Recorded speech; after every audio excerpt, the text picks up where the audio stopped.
안녕하세요. 오늘도 참 고생 많으셨어요. 복잡한 세상의 소음과 바쁜 일상을 뒤로하고 이제는 오직 당신만을 위한 고요한 시간 속으로 들어오셨네요. 오늘 밤 제가 당신께 들려드리고 싶은 이야기는 아주 오래전, 아니 어쩌면 시간이라는 개념조차 희미했던 먼 과거로부터 시작된 어느 푸른 행성의 기록이랍니다.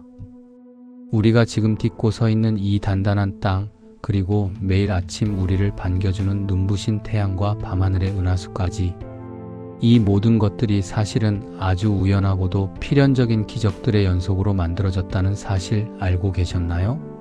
46억 년이라는 거대한 시간 동안 지구가 견뎌온 뜨거운 불꽃과 차가운 얼음, 그리고 그 틈바구니 속에서 피어난 가녀린 생명들의 숨결을 하나하나 따라가 보려 해요.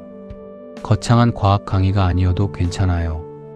그저 편안하게 누워 눈을 감고 제 목소리가 이끄는 대로 상상의 나래를 펼쳐보세요. 당신의 호흡은 점점 더 깊고 규칙적으로 변하고 무거웠던 생각들은 하나둘씩 먼지처럼 흩어질 거예요. 46억 년의 시간이 당신을 포근하게 감싸 안는 이 경이로운 여정 끝에는 세상에서 가장 평온하고 깊은 휴식이 당신을 기다리고 있을 테니까요. 자, 이제 모든 불빛을 끄고 당신의 의식을 저 멀리 어두운 우주 공간으로 옮겨볼까요? 지구라는 거대한 도서관의 첫 번째 페이지가 지금 천천히 넘어가고 있답니다. 모두들 이 푸른 행성의 꿈을 꾸며 잠들 시간이에요. 이제 잠자리에 들 시간입니다.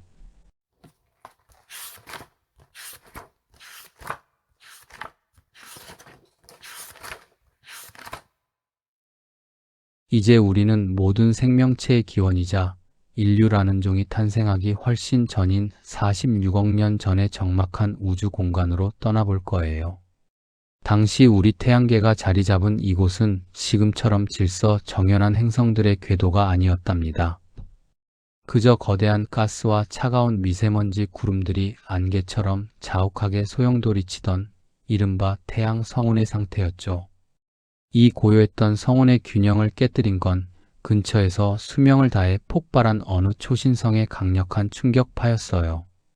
이 거대한 에너지는 정지해 있던 성운을 흔들어 깨웠고 중심부를 향해 물질들이 무섭게 쏠리게 만들었답니다. 중심부로 모여든 수소와 헬륨가스는 엄청난 압력과 열을 발생시키며 우리 태양계의 주인인 태양을 탄생시켰고, 그 주변에 남겨진 부스러기들은 원반 모양으로 회전하며 행성이 될 준비를 마쳤죠. 처음엔 눈에 보이지도 않을 만큼 작은 미세먼지들이 정전기에 의해 서로 엉겨붙기 시작하더니 점차 수 킬로미터 크기의 암석 덩어리인 미행성체로 성장해 나갔어요. 수조 개의 이 암석들이 서로의 중력에 끌려 초속 수십 킬로미터의 속도로 충돌하고 합체하는 처절한 생존 게임이 수백만 년 동안 이어졌고, 그 치열한 전쟁터의 승자가 바로 우리의 원시 지구였답니다. 당시 원시 지구의 모습은 우리가 아는 푸른 낙원이 아닌 차라리 붉게 타오르는 거대한 용암의 가마솥에 가까웠을 거예요. 쏟아지는 미행성체들의 무자비한 충돌 에너지는 시 표면을 순식간에 녹여버렸고, 지구 내부의 방사성원소들이 뿜어내는 붕괴열까지 더해지면서 지구 전체는 펄펄 끓는 액체 상태인 마그마 바다가 되어버렸거든요. 수천 도에 달하는 뜨거운 열기 속에서 지구가 통째로 녹아 흐물거리는 상태였기에 지질학적으로 가장 중요한 사건인 미분화 과정이 시작될 수 있었답니다. 이 시기를 과학자들은 철의 대재앙이라고도 불러요. 지구가 액체 상태였기에 무거운 금속 성분인 철과 니켈은 중력의 이끌림을 따라 지구 깊숙한 중심부로 가라앉았고, 상대적으로 가벼운 규산염 물질들은 위로 떠올라 훗날 우리가 딛고 설 지각과 멘틀의 기초가 되었죠. 이 거대한 물질의 이동은 지구에게 강력한 심장인 핵을 선물해 주었답니다. 특히 액체 상태인 외핵은 지구의 자전과 맞물려 거대한 발전기 역할을 하며 지구 주위에 강력한 자기장 방패를 최초로 펼쳐주었죠. 만약 이때 지구가 뜨겁게 달궈져 핵과 지각이 나뉘지 않았다면 태양에서 날아오는 치명적인 방사선과 태양풍이 지구의 대기를 모두 날려버렸을 거예요. 그렇게 되었다면 생명이라는 기적은 애초에 불가능했겠죠. 텅 빈 우주의 먼지들이 모여 누군가의 안식처가 될 준비를 마쳤다는 사실이 참으로 경이롭지 않나요? 뜨거운 마그마 바다 위로 유성우가 빗줄기처럼 쏟아지던 그 장엄한 태초의 밤, 지구는 그렇게 자신의 내실을 촘촘히 다지며 다음 장으로 넘어갈 준비를 마쳤답니다. 자, 이제 우리는 불타는 지구를 향해 운명처럼 다가오는 거대한 행성 테이아와의 대충돌이 기다리는 제2장으로 발걸음을 옮겨볼까요?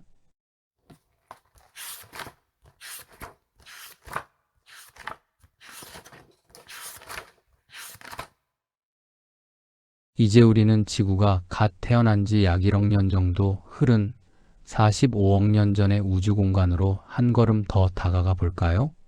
당시 태양계는 지금처럼 평화로운 질서가 잡히기 전이었고 수많은 원시 행성들이 서로의 궤도를 침범하며 아슬아슬한 줄타기를 하던 혼돈의 시기였답니다. 그 중에서도 우리 지구와 비슷한 궤도를 돌던 화성 크기만한 거대한 행성 하나가 있었는데 과학자들은 이 행성을 그리스 신화 속 달의 여신의 어머니 이름을 따서 테이아라고 부르기로 했죠. 당시 원시 지구와 테이아는 마치 피할 수 없는 운명처럼 서로를 향해 이끌리고 있었어요. 그러던 어느 날 인류 역사를 통틀어 가장 거대하고 파괴적인 사건이 발생하게 된답니다. 시속 수만 킬로미터라는 상상조차 할 수 없는 속도로 날아온 테이아가 지구의 측면을 정면으로 들이받아 버린 것이죠. 이 거대 충돌의 순간 지구의 지각은 순식간에 증발하여 우주로 흩어졌고 두 행성의 뜨거운 핵과 멘틀은 마치 하나로 녹아내리는 거대한 용암의 소용돌이가 되었답니다. 이 충격이 얼마나 대단했는지 상상이 가시나요? 당시 충돌로 인해 지구의 자전축은 약 23.5도 정도 비스듬히 기울어지게 되었는데 참 묘하게도 이 기울어짐 덕분에 우리 지구에는 사계절이라는 아름다운 리듬이 생겨나게 되었죠. 만약 테이아의 충돌이 없었다면 우리는 평생 한 가지 계절 속에서만 살아야 했을지도 몰라요. 하지만 기적은 여기서 끝이 아니었답니다. 충돌 직후 우주 공간으로 튕겨나간 수조톤의 암석 파편과 먼지들은 지구 주변을 마치 토성의 고리처럼 감싸며 거대한 원반을 형성했어요. 이 파편들은 서로의 중력에 이끌려 아주 빠르게 뭉쳐지기 시작했는데 불과 수백 년도 안 되는 짧은 시간 만에 하나의 거대한 구체를 완성했답니다. 그렇습니다. 바로 우리가 매일 밤 그리움처럼 바라보는 달이 탄생하는 순간이었죠. 당시의 달은 지금보다 훨씬 지구와 가까운 거리에서 붉게 타오르며 떠 있었을 거예요. 달은 단순한 밤하늘의 장식이 아니었답니다. 가까운 거리에서 뿜어내는 달의 강력한 인력은 지구의 바다를 거세게 흔들어 조수간만이차를 만들었고 이는 훗날 바다 생물들이 육지로 올라올 수 있는 결정적인 징검다리가 되어주었죠. 또한 달은 지구의 자전 속도를 늦춰주어 하루가 너무 짧지 않게 조절해주는 아주 든든한 파수꾼 역할까지 해주었답니다. 두 세계가 부딪혀 하나가 되고 그 상처의 파편이 모여 우리를 지켜주는 달이 되었다는 사실이 참으로 낭만적이면서도 경이롭지 않나요? 뜨거운 열기가 가득했던 충돌의 기억은 이제 서서히 식어가는 지구의 대기 속으로 스며들며 또 다른 기적을 준비하고 있답니다. 자, 이제 우리는 거대 충돌의 충격을 뒤로하고 지옥 같던 대지에 1000년 동안 그치지 않는 비가 내리기 시작하는 제3장으로 발걸음을 옮겨볼까요?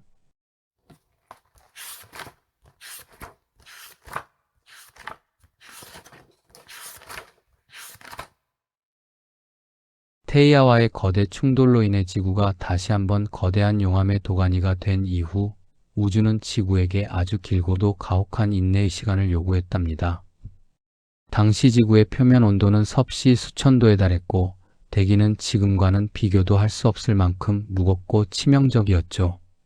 질소와 이산화탄소 그리고 황산 성분이 뒤섞인 암흑의 구름층이 지구 전체를 겹겹이 에워싸고 있었기에 태양빛조차 단 한 줄기 침투하지 못하는 암흑의 시대가 수백만 년 동안 이어졌거든요.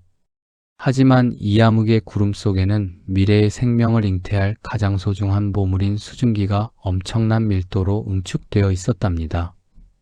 지구가 서서히 식어가며 지각의 온도가 드디어 물이 액체 상태로 존재할 수 있는 임계점 아래로 떨어지던 그 운명적인 순간, 지구 역사상 가장 장엄한 기적이 시작됩니다.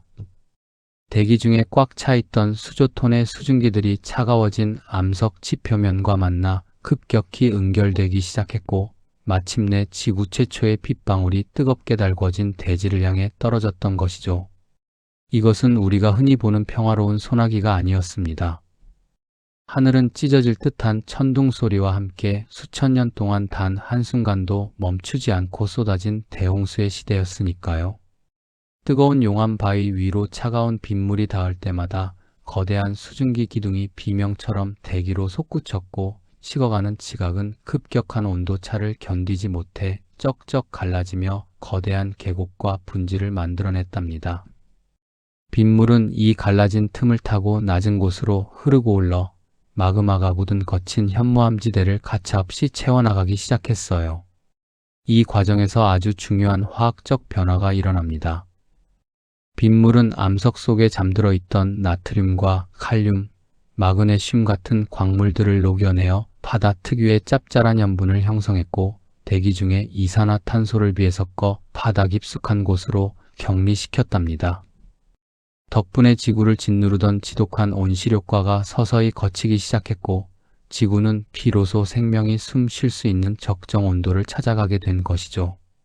수천 년간 이어진 이 천년의 비가 잦아들었을 때 지옥 같았던 불의 행성 위로는 마침내 에메랄드 빛의 원시 바다가 그 광활한 모습을 드러냈답니다. 당시의 원시 바다는 지금보다 훨씬 뜨겁고 산성도가 강했지만, 그 깊고 고요한 물속은 우주의 치명적인 방사선을 차단해주는 완벽한 안전 가옥이 되어 주었어요.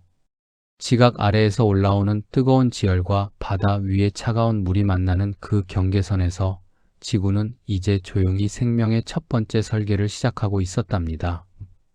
46억 년의 고독한 시간 속에서 지구가 처음으로 맞이한 이 푸른 휴식은 훗날 우리 인류가 탄생할 수 있었던 가장 위대한 기적의 토대가 되었죠.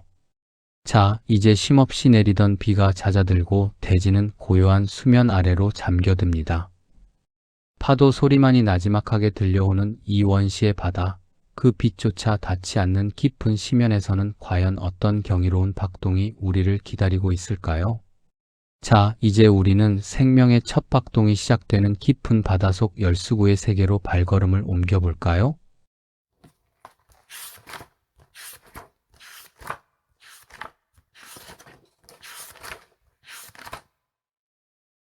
천년 동안 그치지 않고 내리던 비가 잦아들고, 지구는 이제 광활하고 척박한 원시 바다에 잠긴 채 기나긴 침묵에 빠져들었어요.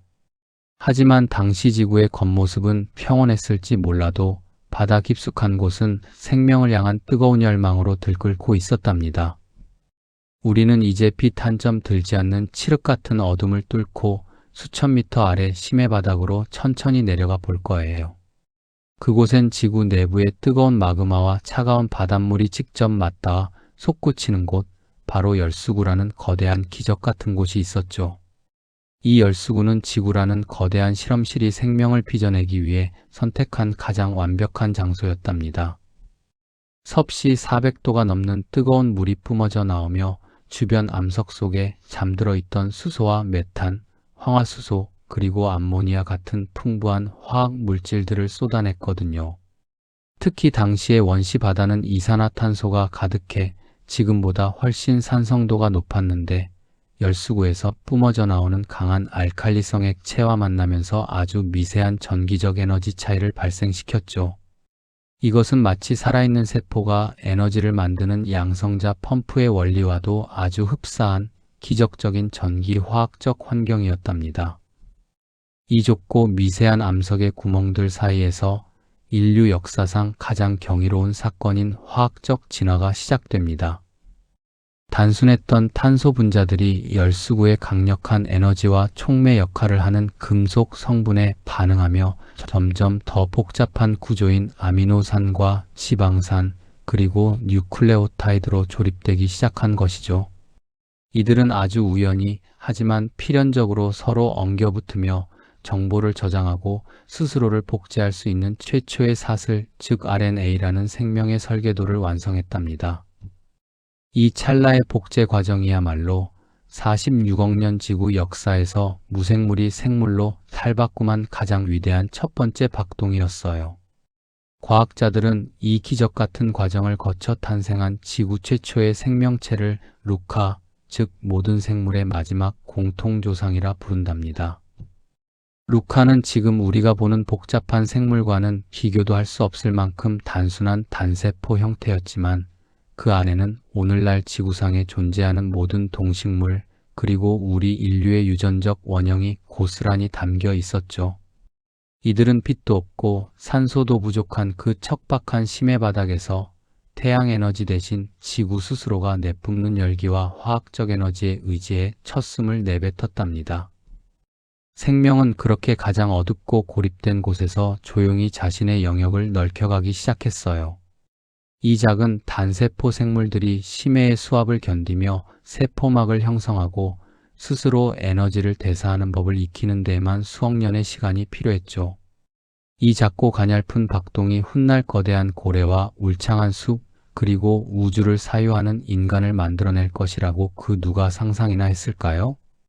어둡고 차가운 심연의 바닥에서 피어난 이 강인한 생명의 불꽃은 이제 지구라는 행성을 우주에서 유일하게 살아 숨쉬는 보석으로 바꿔놓기 위한 기녀정을 준비하고 있답니다.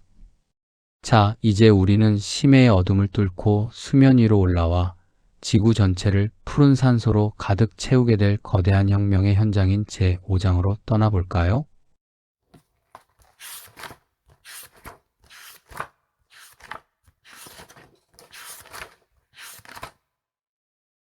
심해 열수구의 어둠 속에 태어난 생명은 이제 아주 조심스럽게 수면 위로 그 영역을 넓히기 시작했어요.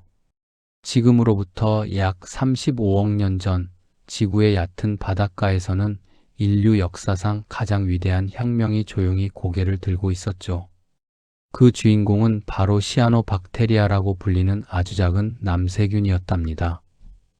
이들은 당시 지구에 흔했던 이산화탄소와 태양빛 그리고 물을 이용해 스스로 에너지를 만드는 광합성이라는 마법 같은 기술을 최초로 발명해냈어요. 이들이 켜켜이 쌓여 만들어진 스트로마톨라이트라는 거대한 바위 군락은 지금도 호주의 해변의 화석으로 남아 그날의 영광을 증언하고 있죠. 하지만 이 광합성의 결과물로 배출된 산소는 당시 지구 생태계에 있어 축복이 아닌 사상 최악의 독가스였답니다. 산소는 반응성이 너무나 강해서 당시 산소가 없는 환경에 적응해 살아가던 대부분의 혐기성 생물들에게는 세포를 파괴하는 치명적인 재앙과도 같았거든요. 약 24억 년 전 시아노박테리아가 뿜어내는 산소의 양이 임계점을 넘어서면서 지구 전체의 성격이 완전히 바뀌는 대산소 사건이 발생하게 됩니다. 이전까지 지구의 바다는 녹아있는 철분 때문에 짙은 녹색을 띠고 있었는데 쏟아져 나온 산소가 이 철분과 만나 결합하면서 바다 전체가 붉은 녹으로 뒤덮이기 시작했죠. 이때 가라앉은 산화철들이 층층이 쌓여 만들어진 것이 바로 오늘날 우리가 철광석을 캐내는 줄무늬 철광층이랍니다. 우리가 사용하는 스마트폰이나 자동차의 철 성분들이 사실은 24억 년 전 박테리아들이 내뿜은 독가스의 흔적이라는 사실 참 흥미롭지 않나요? 바다를 모두 정화한 산소는 마침내 대기 중으로 솟구쳐 올랐어요. 대기 중의 산소는 태양의 자외선과 만나 오존층이라는 보호막을 형성하기 시작했죠. 이 오존층 덕분에 지구는 우주의 치명적인 방사선으로부터 자유로워졌고 생명이 바다라는 안전가옥을 벗어나 육지로 진출할 수 있는 가장 근본적인 토대가 마련되었답니다. 또한 산소를 이용해 에너지를 만드는 유기호흡이 가능해지면서 생물들은 이전보다 수십 배나 강력한 에너지를 얻어 더 크고 복잡한 다세포 생물로 진화할 수 있는 동력을 얻게 되었죠. 하지만 이 찬란한 혁명 뒤에는 차가운 시련이 기다리고 있었어요. 산소가 대기 중의 온실가스인 메탄을 파괴하면서 지구의 온도는 급격히 떨어졌고 결국 지구 전체가 적도까지 꽁꽁 얼어붙는 사상 초유의 대빙하기를 불러오게 되었거든요. 생명은 이 치명적인 기적을 통해 파괴와 성장을 동시에 경험하며 더욱 단단하게 단련되고 있었답니다. 35억 년 전에 작은 박테리아가 뿜어낸 한 줄기 기포가 오늘날 우리가 마시는 공기가 되고 우리 몸속의 피가 되었다는 사실을 떠올리며 잠시 그 장엄한 연결고리를 느껴보세요. 자, 이제 우리는 산소가 가져온 찬란한 빛과 차가운 시련을 지나 전 지구가 하얀 얼음으로 뒤덮였던 제6장 눈덩이 지구의 시대로 떠나볼까요?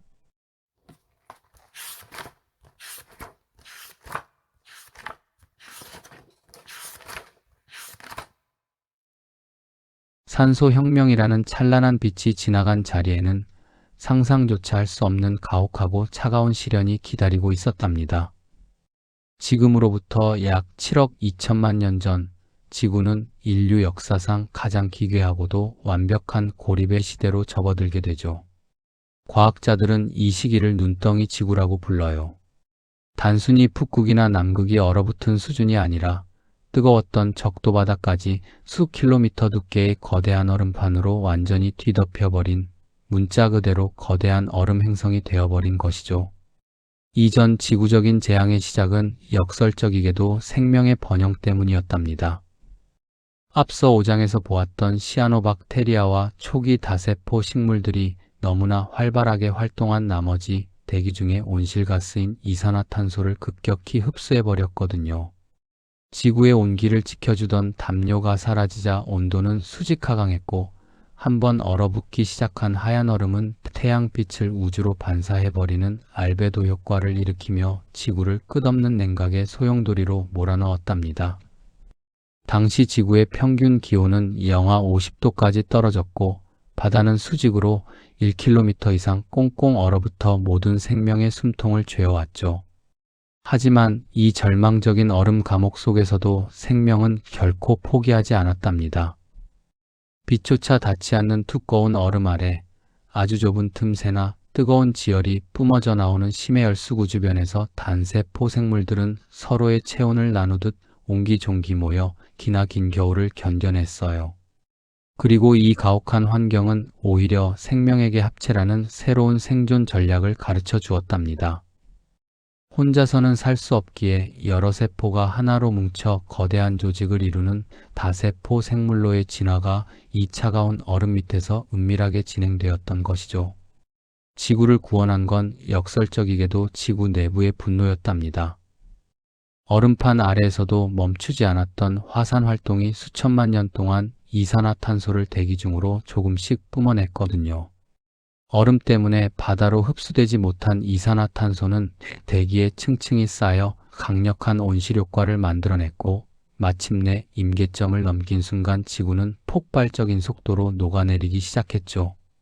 수천만 년간 갇혀있던 얼음이 순식간에 녹으며 대기 중의 산소와 영양분이 바다로 쏟아져 들어갔고 이는 곧 다가올 생명의 대폭발을 위한 거대한 에너지가 되었답니다. 가장 차가웠던 침묵의 시간이 사실은 가장 화려한 도약을 준비하던 인고의 시간이었다는 사실이 참 놀랍지 않나요? 7억 년 전에 그 혹독한 추위를 견뎌낸 강인한 유전자들이 오늘날 우리 인간의 몸속에도 흐르고 있다는 것을 기억하며 잠시 이 장엄한 생명의 의지를 느껴보세요. 이제 지옥 같은 얼음이 걷히고 지구는 이전에 본 적 없는 기괴하고 아름다운 생명체들의 전성기를 맞이할 준비를 마쳤답니다.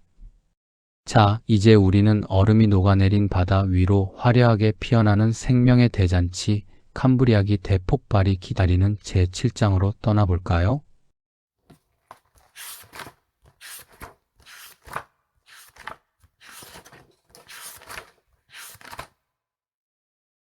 지구를 꽁꽁 얼려버렸던 눈덩이 지구의 긴 겨울이 끝나고 지표면을 덮었던 수킬로미터 두께의 얼음이 녹아내리자 바다는 유례없는 풍요의 시대를 맞이하게 됩니다.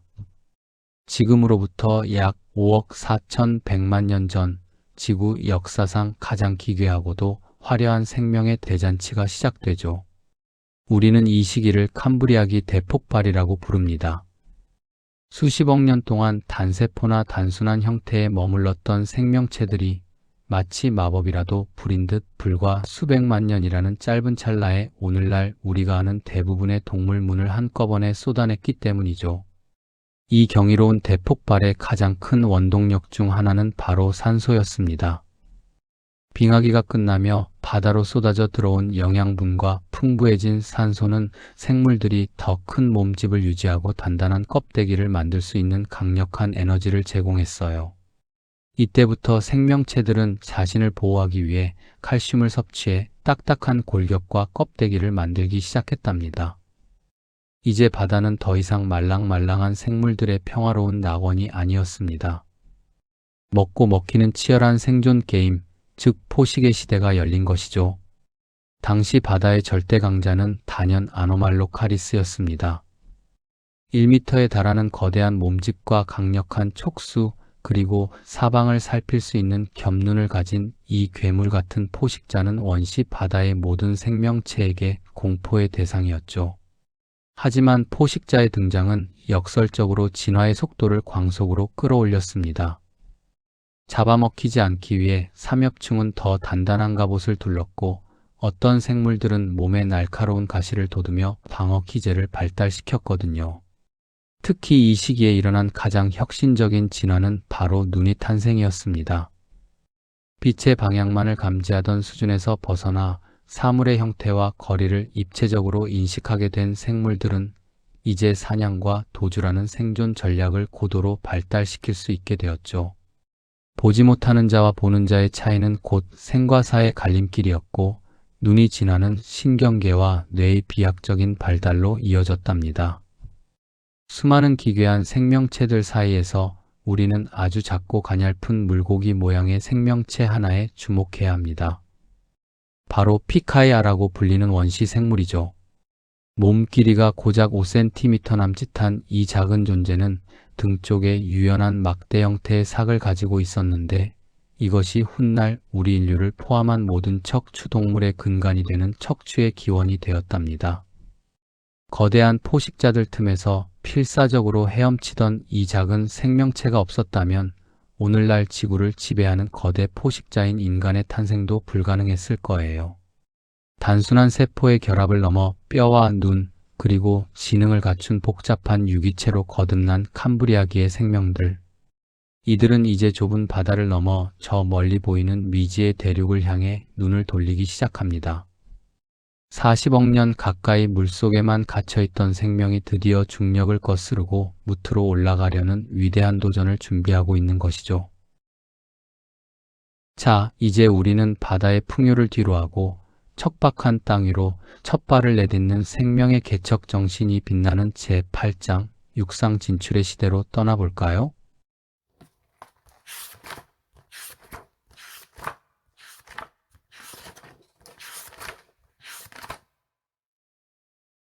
캄브리아기의 바다가 화려한 생명의 전시장이었다면 당시 지구의 육지는 그저 고요하고 삭막한 붉은 먼지만 가득한 죽음의 땅이었답니다. 40억 년이라는 기나긴 세월 동안 지구상의 모든 생명은 오직 물속에서만 숨쉬고 번식해왔죠. 물 밖은 치명적인 자외선이 쏟아지고 생명체의 몸을 단번에 말려버리는 건조한 공기가 가득한 금단의 구역이었거든요. 하지만 지금으로부터 약 4억 7천만 년 전 오르도비스기 마렵, 바다의 풍요가 포화 상태에 이르자 몇몇 용기 있는 개척자들이 지구 역사상 가장 험난한 도전이라 불리는 상륙을 시작하게 됩니다. 이 위대한 행진의 선두에 선 것은 의외로 거대한 포식자가 아닌 아주 작고 가냘픈 이끼와 같은 식물들이었답니다. 당시 육지는 흙조차 없는 매끄러운 바위뿐이었지만 식물들은 세포벽을 단단하게 만드는 리그닌이라는 혁명적인 물질을 발명해냈어요. 이 리그닌 덕분에 식물들은 물속의 부력 없이도 중력을 견디며 수직으로 몸을 세울 수 있었고, 가느다란 관을 통해 뿌리에서 잎까지 물을 끌어올리는 관다발 시스템을 구축했죠. 식물들이 연안을 따라 초록빛 카펫을 깔기 시작하자 비로소 지구의 대기는 자외선을 막아주는 오존층이라는 방패를 완성하게 됩니다. 식물들이 만들어 놓은 이 안전 가옥을 따라 가장 먼저 육지로 올라온 동물은 전갈과 노래기의 조상인 절지동물들이었답니다. 이들은 이미 바다에서 단단한 키틴질의 외골격을 갖추고 있었기에 건조한 공기 속에서도 몸속의 수분을 빼앗기지 않고 버틸 수 있었죠. 하지만 이 시기 절지동물들은 아직 우리가 아는 거대 곤충의 모습은 아니었어요. 육지의 혹독한 환경에 적응하며 아주 천천히 그리고 신중하게 영토를 넓혀가던 작은 개척자들이었죠. 진짜 드라마는 갯벌의 진흙탕 속에서 기회를 엿보던 우리의 머나먼 조상, 고기동물들에게서 일어납니다. 대봉기의 얕은 습지에는 틱타알릭이나 아칸토스테가 같은 기묘한 물고기들이 살고 있었어요. 이들은 지느러미 속에 사람의 팔뼈와 구조가 똑같은 단단한 뼈를 가지고 있었는데 이를 이용해 물 밖으로 고개를 내밀어 공기를 직접 들이마시거나 지늘귀를 엉금엉금 기어갈 수 있었죠. 물속에서는 부력 덕분에 자유로웠던 몸이 육지에서는 천근만근 무거운 짐이 되었지만 이들은 폐와 아가미를 동시에 사용하며 육지의 풍요로운 식탁을 탐색했답니다. 특히 이티오스테가 같은 초기 양서류는 튼튼한 갈비뼈를 발달시켜 육지에서 자신의 장기가 중력에 눌려 파열되지 않도록 스스로를 보호하는 법을 익혔어요.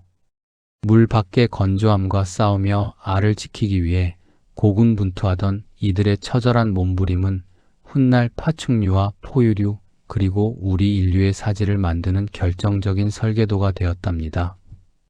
중력이라는 보이지 않는 벽을 넘어 대지를 딛고선 이들의 첫 발자국은 지구라는 행성을 단순히 물이 있는 곳이 아닌 고도의 지능과 문명이 피어날 수 있는 터전으로 바꾸어 놓았습니다. 4억 년 전 거친 바위 위를 스쳐 지나갔던 그 가냘픈 지느러미의 자국이 오늘날 우리가 대지를 활보하는 당당한 걸음걸이가 되었다는 사실을 떠올리며 잠시 그 장엄한 개척의 시간을 음미해 보세요. 자, 이제 생명의 개척자들이 무태 뿌리를 내린 지 수천만 년이 흘렀습니다. 지구는 이제 모든 대륙이 하나로 뭉치는 거대한 변화를 맞이하게 되는데요. 대기 중 산소 농도가 상상할 수 없을 만큼 치솟으며 시작되는 거대 생명체들이 관기 제9장 초대륙 판게아의 시대로 떠나볼까요?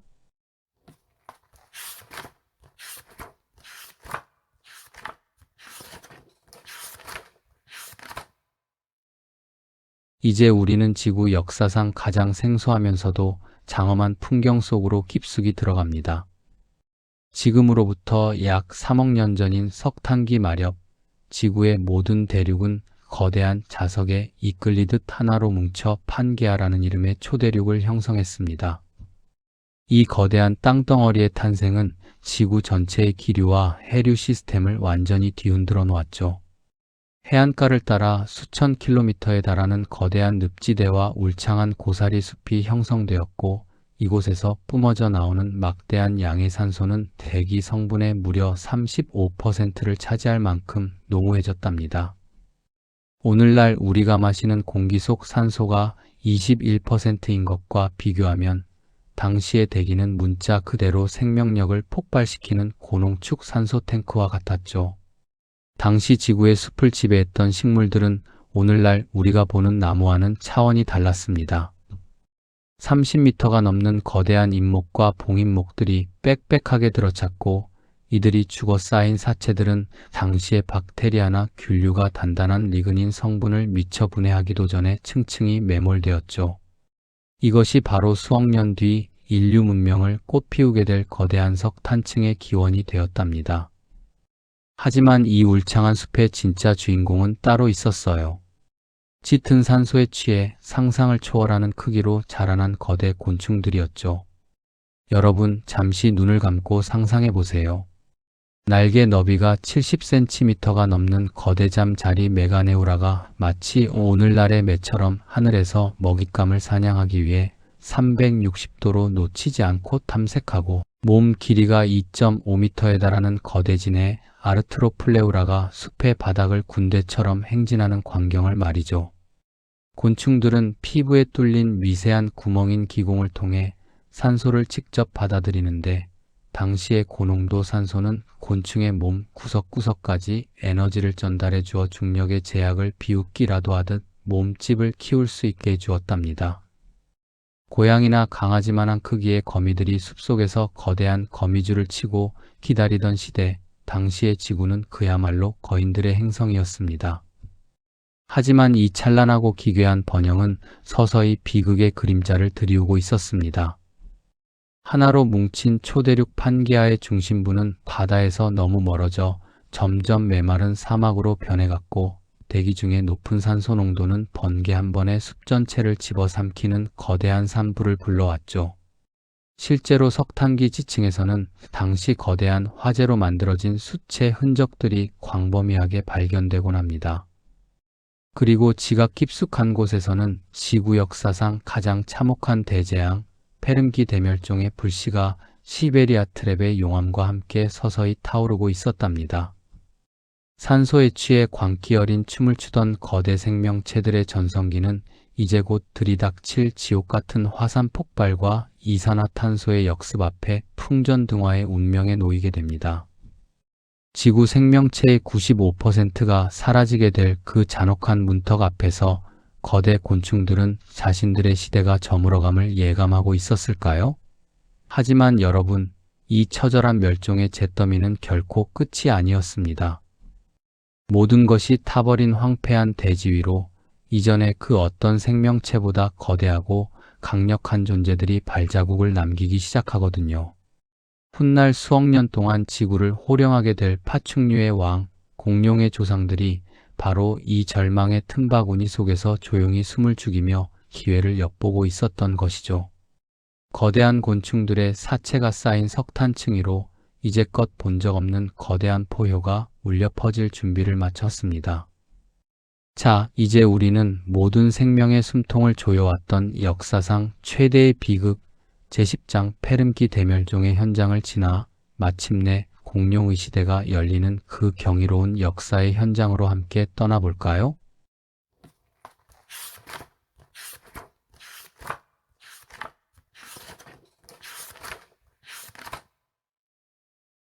구장에서 보았던 초대륙 판게아의 화려한 거대 생명체들의 광기는 이제 인류 역사상 가장 잔혹한 심판대 위에 서게 됩니다. 공룡의 찬란한 시대를 이야기하기 전 우리는 먼저 지구 생명체 95%가 흔적도 없이 사라졌던 지옥의 문을 통과해야 합니다. 지금으로부터 약 2억 5,200만 년 전 시베리아 대륙 전체가 찢어지며 터져나온 거대한 화산 폭발은 지구를 거대한 가마솥으로 만들었습니다. 산소는 사라졌고 바다는 보라색 도끼로 가득 찼으며 그 시기의 주인공이었던 거대 곤충들은 가장 먼저 질식해 사라졌죠. 이 처절한 페름기 대멸종은 역설적이게도 새로운 주인을 위한 완벽한 무대 청소였습니다. 모든 경쟁자가 사라진 텅 빈 지구, 그 폐허 위로 마침내 파충류의 왕들이 발자국을 남기기 시작합니다. 지금으로부터 약 2억 3천만 년 전 트라이아스기의 대지는 여전히 척박했지만 지배 파충류라 불리는 공룡의 선조들은 남다른 무기를 준비하고 있었습니다. 바로 직립보행이라는 혁명적인 골격 구조였죠. 악어처럼 다리가 옆으로 벌어진 파충류들은 걸을 때마다 폐가 압박을 받아 숨쉬기가 힘들었지만 다리를 몸 바로 아래로 곧게 세운 초기 공룡들은 더 적은 에너지로 더 빨리 달릴 수 있었고 심지어 달리면서도 자유롭게 숨을 쉴 수 있었답니다. 이 작은 차이가 훗날 1억 6천만 년의 지배를 결정짓는 운명의 열쇠가 되었죠.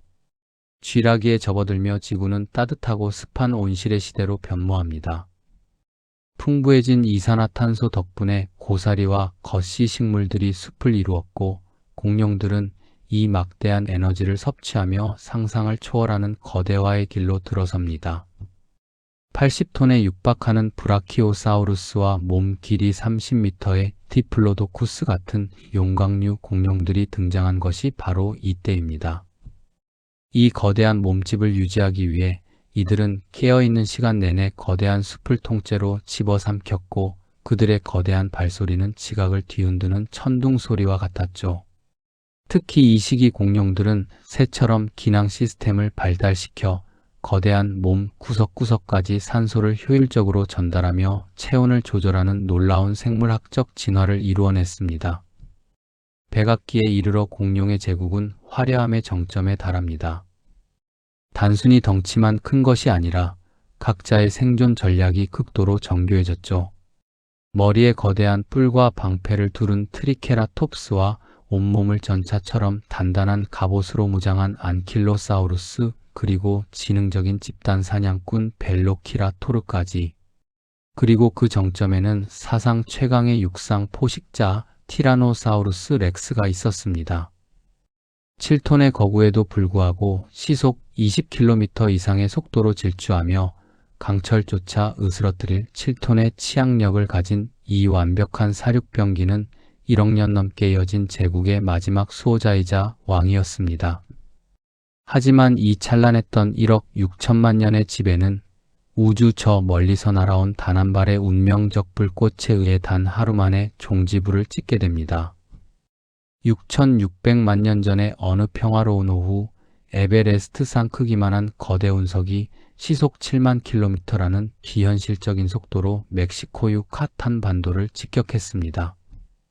충돌 순간 원자 폭탄 수십억 개가 동시에 터진 것과 맞먹는 에너지가 발생했고, 수천도의 열풍은 전 지구를 휩쓸며 살아있는 모든 것을 단 몇 초 만에 숫덩이로 만들어버렸습니다.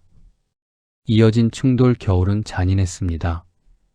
대기로 솟구친 수조톤의 먼지가 태양을 가리자 식물들이 죽어갔고, 거대 초식 공룡들이 굶주려 쓰러지자 최상위 포식자였던 티라노사우루스 일족 역시 비참한 최후를 맞이했습니다.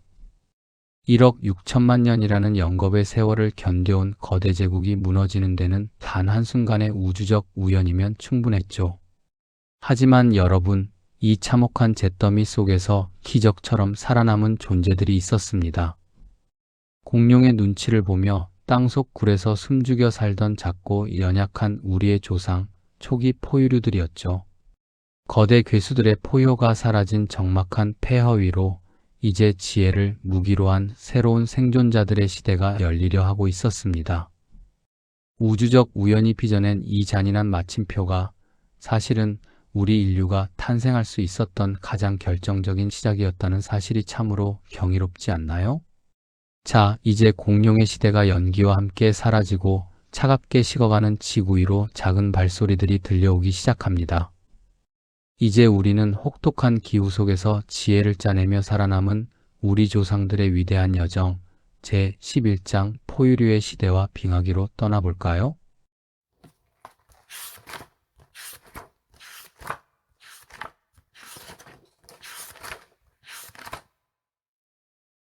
지구를 1억 6천만 년 동안 호령했던 거대 괴수들의 포효가 사라진 자리에는 차가운 침묵과 자욱한 먼지만이 가득했습니다.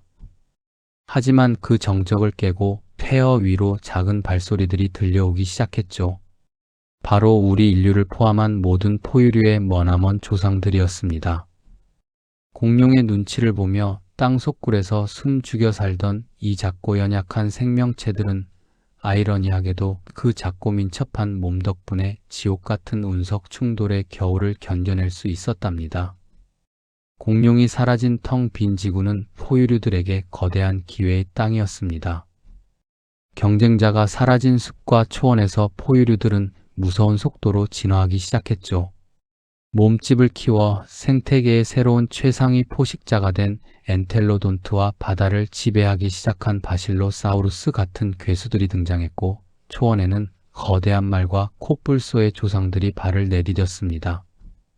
특히 이 시기 포유류들은 새끼를 알이 아닌 몸 안에서 키우는 태반 시스템을 완성하며 변화무쌍한 환경 속에서도 종의 번식을 안정적으로 이어가는 생물학적 혁명을 이루어냈답니다. 하지만 풍요로운 낙원은 그리 오래가지 않았습니다. 지구의 지각판이 다시 움직이며 히말라야 산맥이 솟아올랐고, 이는 지구 전체의 기류를 완전히 바꿔놓았죠. 따뜻했던 지구는 서서히 식어갔고, 마침내 수백만 년 동안 이어지는 혹독한 빙하기의 시대가 도래했습니다. 대륙의 절반이 거대한 얼음판으로 뒤덮이고 먹을 것이 사라진 극한의 환경 속에서 생명체들은 다시 한번 선택의 기로에 서게 되었습니다. 이때 아프리카의 울창했던 밀림은 가뭄으로 인해 메마른 사바나 초원으로 변해갔습니다. 나무 위에서 평화롭게 살던 우리의 조상 유인원들은 이제 생존을 위해 나무에서 내려와 끝없이 펼쳐진 초원을 걸어야만 했죠. 맹수들의 위협이 가득한 평원에서 멀리 내다보기 위해 두 발로 일어서는 직립보행을 선택한 순간 우리 조상들의 뇌는 비약적으로 성장하기 시작했습니다. 아직 불을 다룰 줄은 몰랐지만 이들은 날카로운 돌을 이용해 고기를 발라내고 거대한 매머드의 발소리를 읽으며 집단으로 이동하는 협력의 기술을 익혔습니다. 혹독한 빙하기의 추위는 역설적이게도 우리 조상들에게 지능이라는 가장 강력한 무기를 선물했습니다. 힘보다는 지혜를, 개인보다는 집단의 전술을 선택한 이 작은 유인원들은 검치호랑이가 지배하는 얼음의 땅 위에서 필사적으로 살아남았습니다. 아직은 어둠을 밝힐 불꽃도 단단한 쇠붙이도 없었지만 이들은 서로의 체온을 나누며 기나긴 겨울밤을 견뎌냈습니다. 46억 년 지구 역사에서 보면 찰나에 불과한 시간이었지만 이들은 추위와 굶주림이라는 거대한 벽을 넘으며 마침내 문명이라는 거대한 폭발을 준비하고 있었던 것입니다. 자, 이제 얼음 덮인 대지 위로 인류 역사상 가장 위대한 발명, 불을 손에 쥔 주인공들이 등장할 차례입니다. 자연을 정복하고 스스로 빛을 만들어낸 유일한 종의 탄생. 이제 우리는 46억 년 대장정의 마지막 주인공 제12장 호모사피엔스를 만나러 갈 시간입니다.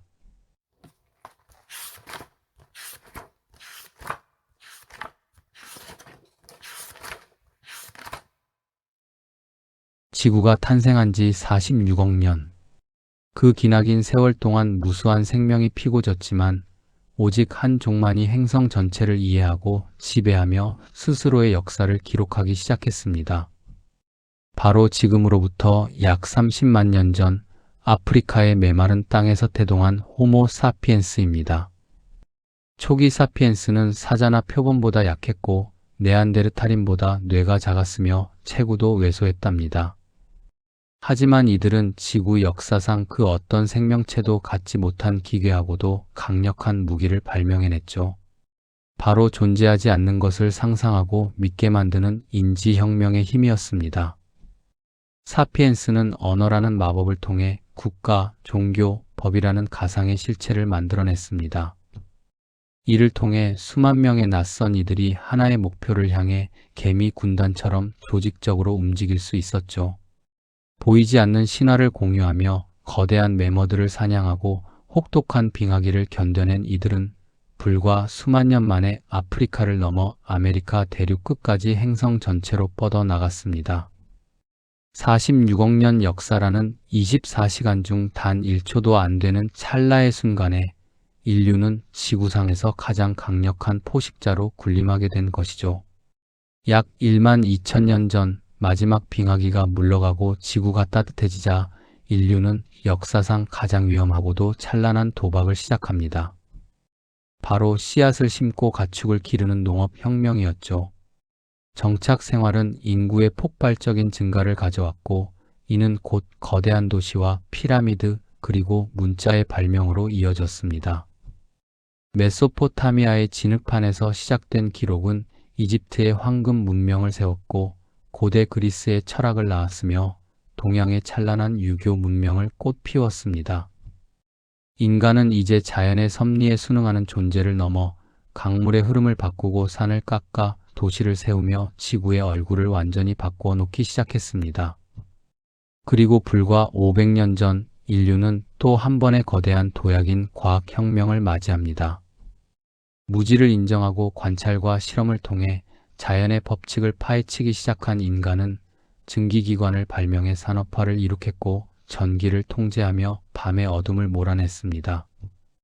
이제 인간은 유전자를 조작하고 원자를 쪼개며 지구를 넘어 달에 발자국을 남기고 화성으로 기계를 보내는 신의 영역에 도달했습니다. 46억 년이라는 영겁의 세월 동안 그 어떤 생명도 도달하지 못한 지성적 폭발이 인류라는 종을 통해 단숨에 일어난 것입니다. 하지만 이 찬란한 영광 뒤에는 우리가 반드시 마주해야 할 무거운 책임이 그림자처럼 따라붙고 있습니다. 인류의 번영은 수천 종의 생물의 멸종과 기후의 급격한 변화를 초래했고, 이제 우리는 스스로가 만든 문명의 무게를 견뎌내야 하는 중대한 갈림길에 서 있습니다. 우리는 과연 46억 년을 이어온 이 위대한 생명의 계보를 지속시킬 수 있을까요? 아니면 10장에서 보았던 공룡들처럼 한순간에 화려한 흔적으로 남게 될까요? 자, 이제 우리는 46억 년이라는 긴 여행의 종착지에 다다랐습니다. 뜨거웠던 용암의 바다부터 인류의 찬란한 마천루까지 우리가 지나온 이 모든 길은 결국 하나의 푸른 점으로 수렴됩니다. 이제 우리는 이 모든 소란과 영광을 뒤로하고 영원한 평온과 안식이 기다리는 46억 년 역사의 마지막 장으로 떠나볼까요?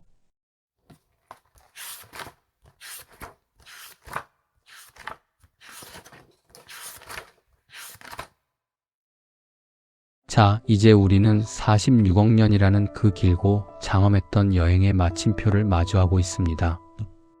뜨거웠던 용암의 바다와 차가웠던 얼음의 땅, 그리고 거대 괴수들의 포효를 지나 지금 여러분이 누워 계신 이 평화로운 침대 위까지 말이죠.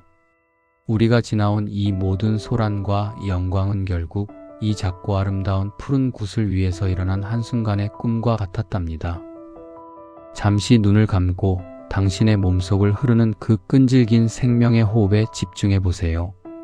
46억 년 전 지구가 처음 숨쉬기 시작했던 그 원시 바다의 박동이 지금 당신의 심장 소리에 고스란히 담겨 있다는 것을 느낄 수 있을 것입니다. 우리는 모두 별의 먼지에서 태어나 지구라는 거대한 품 안에서 진화해온 위대한 대서사의 살아있는 증언들이죠. 당신이 지금 내뱉는 이 한 번의 호흡이 사실은 영겁의 세월을 견뎌낸 지구의 숨결과 연결되어 있다는 사실이 참으로 경이롭지 않나요? 이제 당신을 괴롭히던 무거운 짐들과 불안했던 생각들을 모두 이 푸른 구슬의 품 안에 내려놓으세요. 당신은 46억 년이라는 시간을 견뎌내고 이 자리에 존재하는 그 자체로 완벽하고 위대한 존재입니다. 이제 무거운 눈꺼풀을 내리고 지구의 역사보다 더 깊고 평온한 안식의 바다로 천천히 가라앉을 시간입니다. 당신이 꿈꾸는 동안 지구는 46억 년 동안 그래왔듯 당신을 가장 따뜻하게 지켜줄 것입니다. 오늘도 정말 고생 많으셨습니다. 이제 평온한 꿈속에서 지구의 다음 이야기를 그려보세요. 이제 잠에 들 시간입니다. 잘 자요.